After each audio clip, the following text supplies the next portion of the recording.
a great game for Boulder. Our kids were excited that Rick George and our administration was able to get us another game to play, so we can play 12. You only get so many times to play, so we're excited about that. And I thought we played well. We had a couple things there we could have done better, but I thought that was a good outing for us. And now we're 3-3 and getting ready to go back and play in the Pac-12 against Arizona, who's a very, very good football team. Kadeem Carey is a phenomenal player. I wish we were playing Jim Carey and not Kadeem Carey. He is an unbelievable player.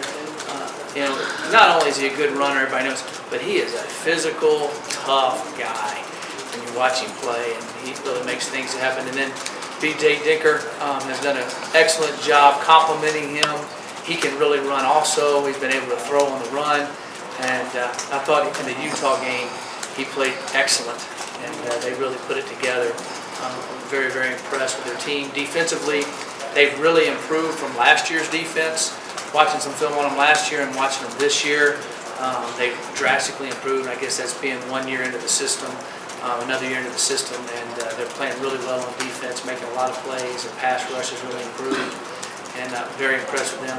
They had a good special teams play they had in the game Saturday. They're doing some great things on special teams. They're a really good football team, and it's going to be a really good contest for us. And we need to play better in the Pac-12, which everybody knows, and that's what we plan on doing. So I'll take any questions at this time. Hey, Mike.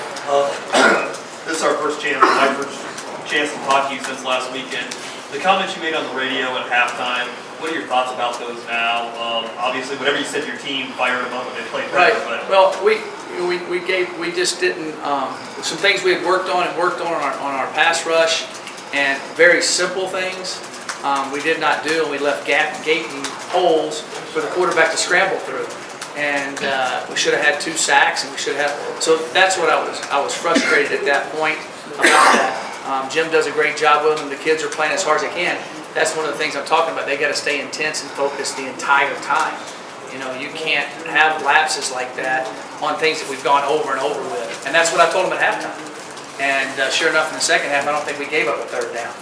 And we did the same exact rushes and sacked him. So that's the thing that we cannot have happen against a really high caliber team where all of a sudden it's 6 points quick. And so I was just frustrated at the time. The kids understood it and rallied behind it, and we went from there. Mike, you guys didn't really have a chance to carry momentum into the Pac-12 play because of the 3-week break before. So how different can this be this time that you actually got to play last week, get a win, and then bring it into this week? I don't know. I'll tell you after the game. I thought we practiced really well today. I know I always say that, but today was our best Tuesday practice all year. Maybe it was the sunlight. Maybe it was the game win. I'm excited about the upcoming game, and having a little more pep in their step. I thought that we did some good things. We had kids stopping and asking questions and making us redo plays instead of just getting through practice, which are all things I look for that had never happened before. So that's positive signs for me that we're making the right directions. Hopefully it will show up better Saturday. It definitely has a better chance to with us doing that and the kids doing that. Have you ever been involved in a game where either a running back on your team or the guys you're playing against has run for 366 yards and when you hear what he did last year, that's mind-blowing? No, I haven't. He's an excellent player. Their offensive line does a good job. Rich has a good scheme that he's developed and ability to you'd seem like it'd be pretty easy to stop. There's one running back there, go tackle him, right? And it's hard to stop the way he does it, and the way he moves the line of scrimmage, and throws the different screens and the different bubbles, and the quarterback being able to run like he can, I think even helps it more because you have to be aware of him too. I mean, you can't just dive down on the running back. He pulls it out and he's running down the sidelines. Your linebacker's got to have keys.